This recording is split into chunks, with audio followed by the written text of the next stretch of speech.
CET सारख्या exams मध्ये halogen derivative chapter मधून दरवर्षी भरपूर क्वेश्चन्स विचारले जात असतात. पण स्टुडंट्सना SN1 मेकॅनिझम, SN2 मेकॅनिझम ओळखता येत नाही किंवा रिॲक्टिव्हिटी ऑर्डर्स मध्ये कन्फ्युजन असतं. लिव्हिंग ग्रुप इफेक्ट माहिती नसतो. सो अशा स्टुडंटसाठी आजच्या या व्हिडिओमध्ये आपण हॅलोजन डेरिव्हेटिव्ह चॅप्टर मधले सीईटीला याआधी विचारले गेलेले एमसीक्यू सॉल्व्ह करून बघणार आहे. हे एमसीक्यू सॉल्व्ह करत असताना फक्त उत्तर शोधायची नाहीयेत, तर स्टेप बाय स्टेप त्या उत्तरापर्यंत आपण कसं पोहोचू शकतो हे सुद्धा आपण शिकणार आहे. सो आपण व्हिडिओला सुरुवात करूयात. बघा, first MCQ, SN2 is favoured by. 4 options वेगवेगळे दिलेले आहेत. सो आता SN2 हे लक्षात येण्यासाठी आपल्याला कळलं पाहिजे की SN म्हणजे सबस्टिट्यूशन न्यूक्लिओफिलिक आणि 2 याचा अर्थ आपण घेणार आहे बाय मोलिक्युलर किंवा second order reaction. Second order reaction आहे याचा अर्थ असा होत असतो की आपल्याला जर रेटचा विचार केला, रेट ऑफ रिॲक्शन, तर rate of reaction is equal to rate constant into 2 reactants पाहिजेत म्हणजे ते बाय मोलिक्युलर होईल. कुठला तरी एक रिॲक्टंट असला पाहिजे सबस्ट्रेट आणि बी नावाचा एक न्यूक्लिओफाईल असला पाहिजे. सो या दोघांच्याही कॉन्सन्ट्रेशन्स वरती ही रिॲक्शन किंवा या रिॲक्शनचा रेट डिपेंड करत असतो. आता हे कधी पॉसिबल असतं? ज्या वेळेला रेट डिटरमायनिंग स्टेप मध्ये दोन्ही रिॲक्टन्ट्स प्रेझेंट आहेत त्यावेळेला. What is rate डिटरमायनिंग step? तर रेट डिटरमायनिंग स्टेप याचा अर्थ जी स्टेप सगळ्यात स्लो आहे अशी स्टेप. म्हणजे समजा आपण असं कन्सिडर केलं की 4 स्टेपची एक रिॲक्शन आहे, तर त्या 4 स्टेप मध्ये जी स्टेप सगळ्यात स्लो असेल त्याला आपण म्हणणार आहे रेट डिटरमायनिंग स्टेप. आणि त्या सगळ्यात स्लोएस्ट स्टेपमध्ये जे रिॲक्टन्ट्स प्रेझेंट असतील त्या सगळ्या रिॲक्टंटच्या कॉन्सन्ट्रेशन वरती आपल्याला त्या ओव्हरऑल रिॲक्शनचा रेट डिपेंड झालेला दिसतो. सो आत्ताच्या याच्यामध्ये आपल्याला असं दिसतंय की ए आणि बी असे जर 2 रिॲक्टन्ट्स असतील तर त्या दोन्ही रिॲक्टंटच्या कॉन्सन्ट्रेशन वरती अवलंबून आहे. आता सबस्टिट्यूशन न्यूक्लिओफिलिक याचं एक्झाम्पल समजा मी कन्सिडर केलं, CH3Br plus OH minus gives काय होणार आहे, तर CH3OH प्लस Br मायनस ही रिॲक्शन. आता या रिॲक्शन मध्ये ऑलरेडी असं दिसतंय की याच्यामध्ये 2 रिॲक्टन्ट्स आहेत. म्हणजे जर 2 रिॲक्टन्ट्स असतील तर त्या दोन्ही रिॲक्टन्ट्सच्या कॉन्सन्ट्रेशन वरती रेट ऑफ रिॲक्शन डिपेंड झाला पाहिजे. याचा अर्थ ही एकच जी मी रिॲक्शन दाखवलेली आहे हीच रेट डिटरमायनिंग स्टेप असली पाहिजे, म्हणजे हीच स्लोएस्ट स्टेप असली पाहिजे. हे कधी पॉसिबल असतं? ज्या वेळेला हा जो आर ग्रुप आहे हा आर ग्रुप कमी क्राऊडेड असला पाहिजे. हे जर कमी क्राउडिंग असेल तर त्यावेळेला हा OH मायनस आयन इकडून बॅक साईडने अटॅक करतो, मागच्या बाजूने अटॅक करतो. का? तर समोरच्या बाजूला Br मायनस आहे, त्याच्यामुळे इकडून जात असताना OH मायनस आणि Br मायनस यांच्यामध्ये रिपल्जन्स होऊ शकतील. त्यामुळं हा OH मायनस बॅक साईडने अटॅक करतो. मग बॅक साईडने अटॅक करत असल्यामुळं हा OH या बाजूला दाखवण्याच्या ऐवजी ऑपोजिट डिरेक्शनला दाखवायला लागतो. म्हणजेच याच्यात 100% इन्व्हर्जन ऑफ कॉन्फिगरेशन होत असतं. 100% इन्व्हर्जन. इन्व्हर्जन याचा अर्थ ओरिजिनल ब्रोमिन ज्या बाजूला होता त्याच्या ऑपोजिट डिरेक्शननं OH ने अटॅक केलेला आहे, इन्व्हर्जन झालेलं आहे कम्प्लीट. आता असं जर ही रिॲक्शन जर आपल्याला कॅरी आउट करायची असेल तर याच्यामध्ये हा CH3 आणि Br चा बॉन्ड ब्रेक होण्याच्या आधी OH मायनस अटॅक करतोय. याच्यासाठी गरजेचं काय असतं? तर याच्यासाठी गरजेचं असतं नॉन पोलर सॉल्व्हंट. ओके, जर पोलर सॉल्व्हंट असेल तर ते कशासाठी वापरलं जाणार आहे? तर SN1 मेकॅनिझम साठी पोलर सॉल्व्हंट वापरले जातात. कारण SN1 मेकॅनिझम मध्ये कार्बोकेटायन्स तयार होतात. कार्बोकेटायन्स पॉझिटिव्ह चार्ज आहे त्याच्यावरती, त्याला स्टॅबिलाइज करण्यासाठी पोलर सॉल्व्हंट लागतो. मोर ब्रांचिंग असं एक ऑप्शन इथं दिसतंय. मोर ब्रांचिंग इथं आपण काय कन्सिडर केलेलं होतं? तर ब्रांचिंग कमीत कमी पाहिजे तर SN2 मेकॅनिझम होतं, म्हणजे सी ऑप्शन रॉंग आहे. न्यूक्लिओफाईल वीक म्हणतात डी ऑप्शन. हा जो न्यूक्लिओफाईल आहे OH मायनस, हा जर बॅकसाइड अटॅक करत असला आणि त्याचं कॉन्सन्ट्रेशन जर आपण इथं रेट मध्ये कन्सिडर करत असलो तर याचा अर्थ हा जितका स्ट्रॉंग असेल न्यूक्लिओफाईल तितकी ती रिॲक्शन जास्त इझिली आपण कॅरी आउट करू शकतो. म्हणजे आन्सर बी, नॉन पोलर सॉल्व्हंट फक्त असला पाहिजे. Next question. But C3H6Cl2 has how many isomers which are vicinal dihalides? तर आता विसिनल डायहालाइड याचा अर्थ होतो तो शेजारच्या कार्बन्सना हॅलोजन्स अटॅच झालेले असले पाहिजेत.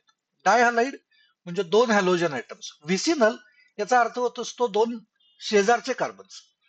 मग दोन शेजारच्या कार्बन्सना दोन हॅलोजन ऍटम्स अटॅच असतील तर आपण त्याला म्हणणार आहे विसिनल डायहालाइड. सो आता त्यांनी एक मोलिक्युलर फॉर्म्युला दिलेला आहे. त्या मोलिक्युलर फॉर्म्युलामध्ये हे विसिनल डायहालाइड्स किती तयार होत आहेत ते बघू. समजा मी म्हटलं C3H, त्याला त्याचे हायड्रोजन्स असतील वेगवेगळ्या पोझिशन्सला आणि दोन क्लोरीन आहेत. तर विसिनल डायहालाइड याचा अर्थ जर मी या कार्बनकडे एक क्लोरीन घेतला तर त्याच कार्बनला दुसरा क्लोरीन लावून चालणार नाहीये. असं जर केलं एकाच कार्बनला दोन क्लोरीन तर आपण त्याला म्हणतो जेमिनल डायहालाइड. आता आपल्याला दोन विसिनल डायहालाइड्स विचारलेत किती तयार होतात. सो आपण याला पहिल्या कार्बनला जर क्लोरीन लावला तर दुसऱ्या कार्बनला क्लोरीन लावून बघायचा. सो हा एक मोलिक्यूल तयार झाला. जर हा जो क्लोरीन आता मी पहिल्या कार्बनला काढलाय हा क्लोरीन इथं न काढता मी याला काढला असता तर तरी सुद्धा कंपाऊंड सेम तयार झालं असतं. आत्ता मी मोजत असताना या बाजूनं फर्स्ट कार्बनला क्लोरीन आहे असं म्हणलं, त्याच्याऐवजी फक्त इथं क्लोरीन लावल्यानंतर या बाजूनं फर्स्ट कार्बनला क्लोरीन आहे असं म्हणलं असतं. सो दोन्ही कंपाऊंड सेम तयार झाले असते. म्हणून हा एकच कंपाऊंड तयार होतोय. पण आयसोमर्स किती असं विचारलेलं आहे. तर आत्ता आयसोमर अशा केसमध्ये बघितलं तर just one isomer is formed. But याच्यामध्ये अजून एक चेक करून बघायचं की काही कायरल कार्बन नाहीये ना. कायरल जर कार्बन असेल तर त्याचा इनॅन्शिओमर म्हणजे त्याची मिरर इमेज ही सुद्धा आपल्याला आयसोमर म्हणून कन्सिडर करता येते.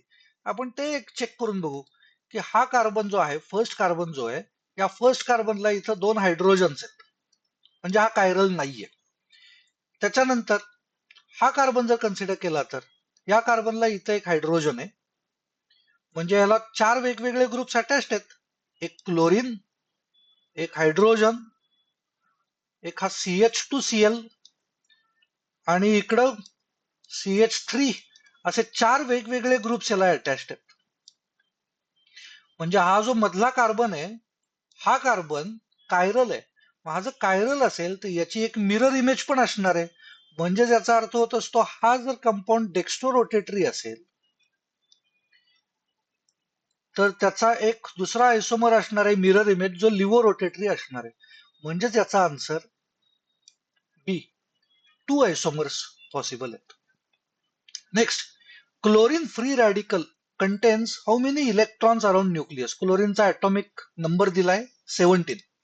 Okay, chlorine free radical basically तयार कसा होतो तर क्लोरीन फ्री रॅडिकल तयार होण्यासाठी समजा हा क्लोरीन क्लोरीन बॉन्ड आहे, सनलाइटला एक्सपोज केलं आपण किंवा अल्ट्रा व्हायोलेट लाईटला तर काय होतं तर याच्यामध्ये इथं जे शेअर केलेले या बॉन्डमध्ये दोन इलेक्ट्रॉन्स आहेत त्यातला एक इलेक्ट्रॉन हा क्लोरीन काढून घेतो आणि एक इलेक्ट्रॉन हा दुसरा क्लोरीन काढून घेतो. याच्यामधनं तयार काय होणार आहे तर पहिला क्लोरीन त्याच्याकडे एक इलेक्ट्रॉन आला प्लस दुसरा क्लोरीन त्याच्याकडे एक इलेक्ट्रॉन आला.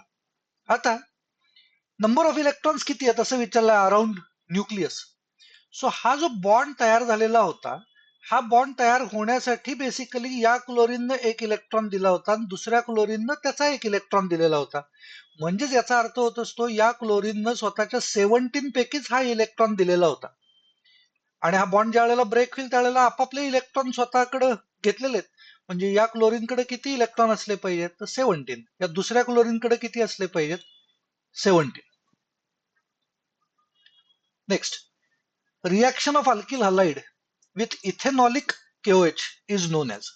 बघा याच्यामध्ये जे इथेनॉलिक असं म्हणलंय याचा अर्थ इथेनॉल वापरलेला आहे टू डिझॉल्व्ह KOH म्हणजेच त्याचा अर्थ होत असतो अल्कोहोलिक KOH. अल्कोहोलिक KOH हा रिएजंट आहे टू इलिमिनेट और टू रिमूव्ह HCl और HBr HI म्हणजे एक हायड्रोजन आणि एक हॅलोजन नेबरिंग कार्बनचा आपल्याला काढून टाकण्यासाठी हा अल्कोहोलिक केओएच आपण वापरत असतो. म्हणजे समजा मी असं कन्सिडर केलं की आपल्याकडं 2-3 कार्बन्स आहेत, एका मधल्या कार्बनकडे लेट्स से क्लोरीन आहे आणि शेजारच्या कार्बनकडे हायड्रोजन आहे. ओके, बाकीचे याला ग्रुप्स आहेतच, वेगवेगळे हायड्रोजन्स आहेत असं कन्सिडर करतो. हे ग्रुप्स असताना जर मी असं कन्सिडर केलं की याची रिॲक्शन मी अल्कोहोलिक केओएच बरोबर केली, तर काय होत असतं, तर नेबरिंग कार्बनचे हायड्रोजन आणि क्लोरीन आपण काढून टाकत असतो. सो हे काढल्यानंतर काय तयार होईल, एच आणि सीएल जर काढून टाकला तर या कार्बनची आणि या कार्बनची व्हॅलन्सी सॅटिस्फाय होणार नाही. म्हणून मग आपण काय करणार, तर त्याच्यात त्या 2 कार्बनच्या मध्ये डबल बॉन्ड देणार, म्हणजे इथं सी डबल बॉन्ड सी तयार होईल. बाकीचे जे त्याचे ग्रुप्स प्रेझेंट होते ओरिजिनली ते असतील. बाकी बाहेर काय पडलं, तर HCl. HCl ची रिॲक्शन या KOH बरोबर झाली तर KCl प्लस H2O फॉर्म झालेला असेल. पण ओव्हरऑल रिॲक्शन मध्ये आपण काय रिमूव्ह केलं, तर एक H आणि एक क्लोरीन किंवा हॅलोजन. म्हणजे या रिॲक्शनला आपण म्हणणार आहे डिहायड्रो हॅलोजनेशन रिॲक्शन. डिहायड्रेशन याचा अर्थ वॉटर रिमूव्ह केलं असतं. डिहायड्रोजनेशन याचा अर्थ आपण 2 हायड्रोजन्स रिमूव्ह केले असते. हायड्रोलिसिस याचा अर्थ वॉटर बरोबर रिॲक्शन केली असते. डिहायड्रो हॅलोजनेशन म्हणजे हायड्रोजन आणि हॅलोजन रिमूव्ह केलेलं आहे. So answer C. Next question. A chloro-derivative X on treatment with zinc and hydrochloric acid gave a hydrocarbon with 5 carbon atoms in the molecule. Okay.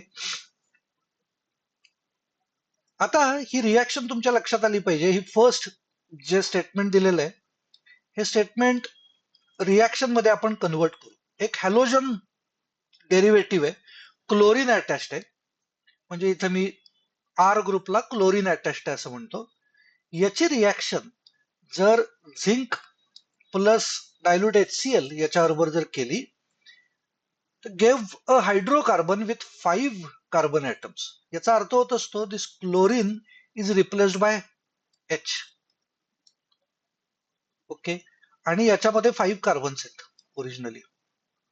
He information दिली आहे, म्हणजेच हा पेंटेन तयार झालेला आहे. याचा अर्थ असा होत असतो, हा जो आर ग्रुप आहे हा पेंटाईल असला पाहिजे. फक्त आपल्याला माहिती नाहीये 5 कार्बन्स हे कशा पद्धतीने अटॅच्ड आहेत. म्हणजे एन पेंटाईल आहे, आयसो पेंटाईल आहे, निओ पेंटाईल आहे, आपल्याला काही माहिती नाहीये.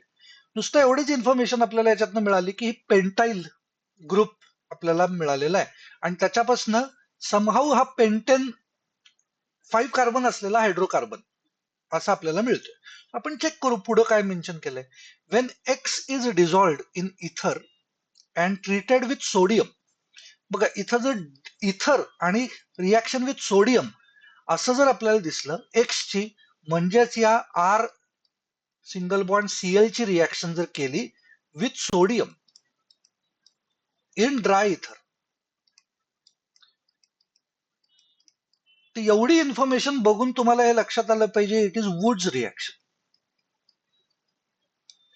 वुड्स रिॲक्शन मध्ये आपण काय करत असतो, तर सोडियम बरोबर जर रिॲक्शन आपण कॅरी आउट केली तर 2 RCl ग्रुप्स बरोबर ही रिॲक्शन होती. इथे मी टोटल लिहितो, दुसरा RCl मोलिक्यूल, त्यामुळे 2 सोडियम ॲटम्स लागतील आणि हे 2 NaCl molecules are removed and finally product formed is R single bond R. So original जो अल्किल हलाइड होता त्याच्यामधले जे हे 2 R ग्रुप्स आहेत, 2 वेगवेगळ्या मोलिक्युल्स मधले, हे कनेक्ट होतात आणि एक मोठा मोलिक्यूल तयार होतो. सो ते त्यांनी काय सांगितलंय, when X is dissolved in ether and treated with sodium then हा मोठा कंपाऊंड तयार झालेला आहे. Then the compound X is. So आता हे कन्सिडर करून बघू, त्यांनी दिलेलं कंपाऊंडचं स्ट्रक्चर बघूयात. बघा 2,2,5,5 टेट्रामिथिल हेक्झेन स्ट्रक्चर काढून बघू आपण. हेक्झेन आहे म्हणजे 6 कार्बन्स,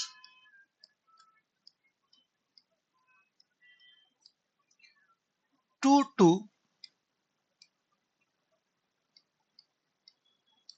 मिथाइल ग्रुप्स सांगितलेत आणि 5,5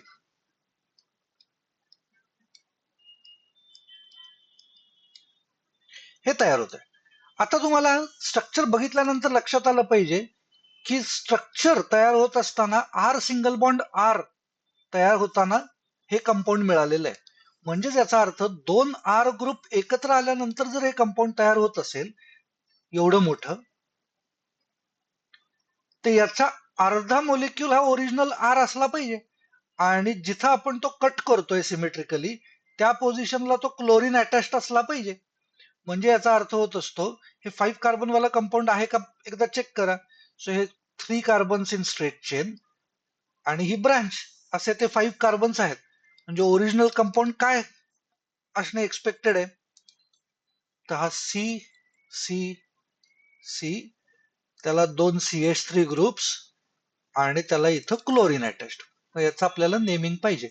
म्हणजे काय दिसतंय का हा प्रोपेन आहे, त्या प्रोपेनच्या फर्स्ट कार्बनला क्लोरीन, या कार्बनला फर्स्ट कार्बनला क्लोरीन आणि सेकंड कार्बनला 2 मिथाइलच्या ब्रांचेस असलेला propane. So answer is C. The compound which is not formed when a mixture of N-butyl bromide and ethyl bromide treated with sodium metal. पुन्हा एकदा वुड्स रिएक्शनच आहे बघा. आपण लिहून बघूयात. एन ब्युटाइल 4 कार्बन्स आणि एन सांगितलंय, एन ब्युटाइल आहे म्हणजे स्ट्रेट चेन आहे, ब्रोमाइड. याची रिएक्शन सोडियम बरोबर करतोय आणि इथाइल ब्रोमाइड सुद्धा टाकलेलं आहे. 2 सोडियम एटम्स. काय करायचं आहे, तर NaX 2 काढून घ्यायचे आणि जे 2 R ग्रुप्स आहेत ते एकमेकांना आपण कनेक्ट करू शकतो. सो याच्यामधनं काय मिळत असतं आपल्याला ओव्हरऑल, तर हा दोन्ही R ग्रुप्स जे आहेत हे एकमेकांबरोबर तर रिॲक्ट करतीलच. म्हणजे याच्यातनं काय तयार होईल, तर हा butyl group connected to ethyl group, हा एन हेक्झेन मिळाला. सेम पद्धतीनं हा इथाइल ग्रुप स्वतः बरोबर सुद्धा वुड्स रिएक्शन दाखवू शकतो. म्हणजे याचा अर्थ हा इथाइल ग्रुप दुसऱ्या इथाइल बरोबर कनेक्ट होईल. सेम पद्धतीनं हा जो ब्युटाइल ग्रुप आहे तो स्वतः बरोबर रिॲक्ट करून n butyl single bond n butyl असं एक स्ट्रक्चर तयार करेल. म्हणजे ऑक्टेन तयार होतोय. मग आता काय तयार नाही झालं, तर इथं हा butane is formed, hexane is formed, octane is formed, ethane is not formed. So answer is D. Next, only two isomeric monochloroderivatives are possible from. याचा अर्थ काय होतो तो आधी ते कन्सिडर करू. बघा, कुठलाही अल्केन जर घेतला, अल्केन, तर अल्केन मध्ये समजा मी आता प्रोपेन घेतो. प्रोपेन म्हणजे 3 कार्बन आहेत, त्याला वेगवेगळ्या इथल्या या पोझिशन्सला हायड्रोजन्स आहेत. जर मी याची रिॲक्शन समजा क्लोरीन बरोबर केली इन प्रेझन्स ऑफ सनलाइट आणि समजा मला मोनो क्लोरो डेरिव्हेटिव्ह तयार करायचं, याचा अर्थ या जे आता मी इथले हे वेगवेगळे हायड्रोजन्स जे आहेत त्यातला कुठला तरी एकच हायड्रोजन रिप्लेस करायचा आहे बाय क्लोरीन.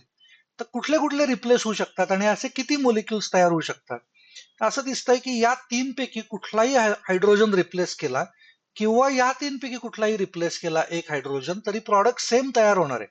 कारण असं कंपाऊंड असेल त्यातल्या पहिल्या कार्बनला क्लोरीन असेल किंवा जर दुसऱ्या बाजूनं केला तर इकडच्या पहिल्या कार्बनला क्लोरीन असेल. म्हणजे 1 क्लोरोप्रोपेनच तयार होईल कुठलाही केला असेल तरी. आणि अजून एक कंपाऊंड काय तयार होणार आहे, तर मधल्या कार्बनचा जो क्लोरीन रिप्लेस केलेला असेल तर 2 क्लोरोप्रोपेन तयार झालेला असेल. म्हणजे याचा अर्थ हे जे ओरिजिनल कंपाऊंड मी घेतलेलं होतं त्यातनं 2 आयसोमेरिक प्रोपेन्स तयार होत आहेत, 1 क्लोरोप्रोपेन आणि 2 क्लोरोप्रोपेन. त्यांनी आपल्याला सिमिलर काहीतरी विचारलेलं आहे की 2 आयसोमेरिक मोनोक्लोरो डेरिव्हेटिव्ह पाहिजेत. सो याच्यासाठी काय गरजेचं असतं, तर 2 वेगवेगळ्या पद्धतीचे हायड्रोजन्स त्या कंपाऊंड मध्ये प्रेझेंट असणं गरजेचं असतं. आपण कन्सिडर करू, त्यांनी दिलेले जी एक्झाम्पल्स आहेत त्याच्याप्रमाणे चेक करूया.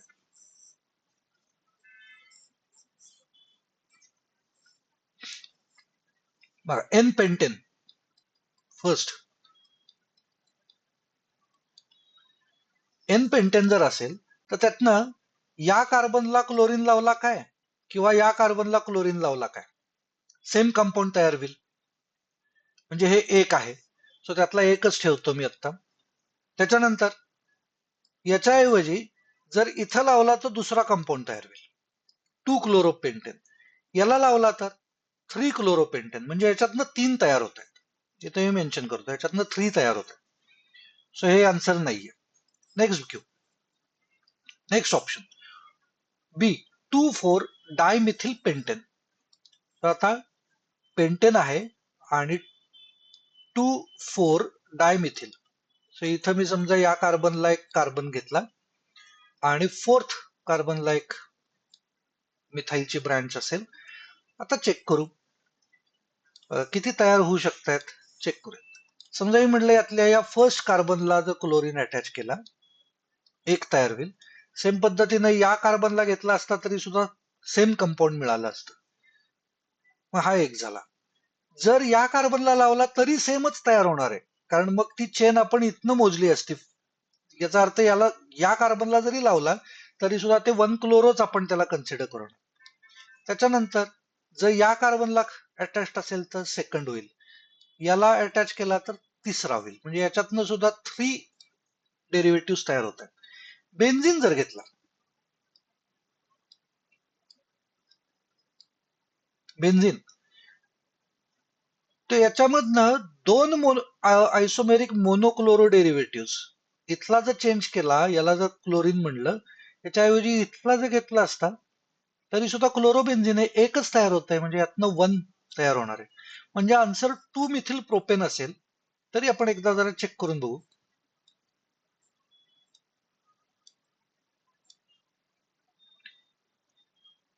म्हणजे याचा अर्थ आता जर याला क्लोरीन लावला तर 1 क्लोरो होईल.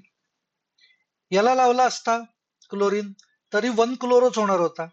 याला अटॅच केला असता क्लोरीन तरी 1 क्लोरो. सो सेम कंपाऊंड तयार होत आहे. पण या जर मधल्या कार्बनला लावला क्लोरीन तर 2 क्लोरो तयार होतं. म्हणजे याच्यामधनं 2 मोनोक्लोरो डेरिव्हेटिव्ह तयार होत आहेत. So answer is D. Next, the conversion of ethyl bromide to ethyl iodide using sodium iodide and dry acetone. Named reaction आहे ही.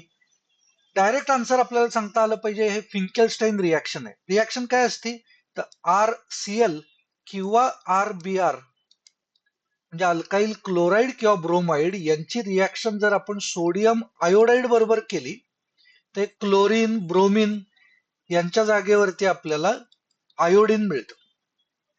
So alkyl iodide is formed when it is treated with NaI in presence of acetone. It is Finkelstein reaction. Next, arenes on treatment with chlorine in presence of ferric chloride as a catalyst. Reaction आधी लिहितो. अरिन याचा अर्थ कुठलं तरी aromatic compound आहे. Let's say benzene आहे. याची reaction केली with chlorine in presence of FeCl3. Heat supply केली तर या रिॲक्शन मधनं तयार काय होतं तर याच्यातनं तयार होत असतं क्लोरोबेन्झिन.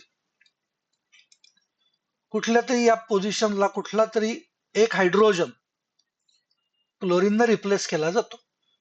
सो सबस्टिट्यूशन रिॲक्शन आहे. H is replaced bye Cl. Substitution आहे. म्हणजे आन्सर ए किंवा बी पैकी असलं पाहिजे. आता इलेक्ट्रोफिलिक आहे का न्यूक्लिओफिलिक आहे हे शोधण्यासाठी आपल्याला काय पाहिजे तर रिएजंट मधला इलेक्ट्रोफाईल यूज केला गेला का न्यूक्लिओफाईल यूज केला गेला. H प्लस असतो which is replaced bye Cl plus. हा Cl प्लस कसा तयार होतो तर क्लोरीन सिंगल बॉन्ड क्लोरीन याची रिॲक्शन FeCl3 बरोबर जर झाली तर FeCl3 मधला Fe जो आहे तो इलेक्ट्रोफिलिक आहे किंवा इलेक्ट्रॉन डिफिशियंट आहे.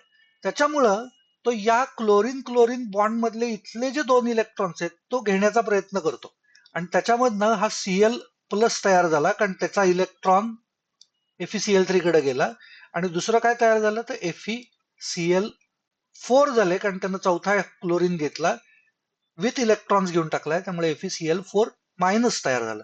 हा जो Cl प्लस तयार झालेला आहे it replaces H plus from benzene. म्हणजे याचा अर्थ होत असतो हा इलेक्ट्रोफाईल आहे. म्हणजेच इलेक्ट्रोफिलिक सबस्टिट्यूशन रिॲक्शन आपण कॅरी आउट करतोय. Next, with which halogen the reactions of alkanes are explosive.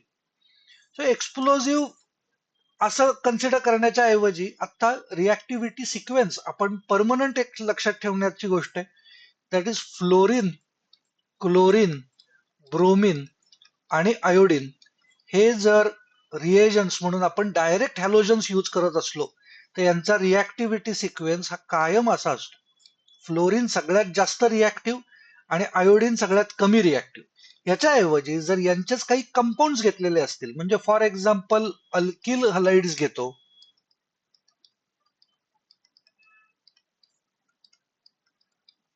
किंवा ऍसिड्स घेतो,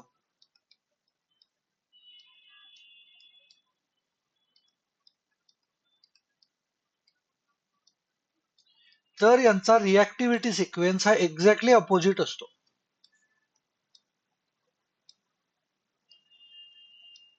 म्हणजे जर आपल्याला एक्सप्लोजिव्ह रिॲक्शन असं म्हणतायत हॅलोजनची, याचा अर्थ हायेस्ट रिॲक्टिव्ह हॅलोजन कोण आहे असं सरळ सरळ विचारतायत, म्हणजे याचा आन्सर फ्लोरीन असलं पाहिजे. सो आत्ताच्या या व्हिडिओमध्ये आपण हॅलोजन डेरिव्हेटिव्ह चॅप्टर मधले याच्या आधी विचारले गेलेले काही PYQ सॉल्व्ह करून बघितले. याच्याप्रमाणे जर या व्हिडिओमधनं तुम्हाला जर आता SN1, SN2, carbocation stability, reactivity order याच्यासारख्या कन्सेप्ट जर समजल्या असतील तर हा व्हिडिओ पुढे आपल्या मित्रमैत्रिणींना शेअर करा. आणि अजून जर तुम्हाला दुसरा कुठला व्हिडिओ हवा असेल, कुठल्या वेगळ्या कन्सेप्टवरचा व्हिडिओ पाहिजे असेल, तरी खाली कॉमेंट करून मला सांगा. किंवा या आत्ता झालेल्या व्हिडिओमध्ये सुद्धा अजून काही डाऊट्स असतील तरी सुद्धा खाली कॉमेंट करून मला विचारा. मी ते नक्की सॉल्व्ह करायचा प्रयत्न करीन. भेटूया पुढच्या व्हिडिओमध्ये.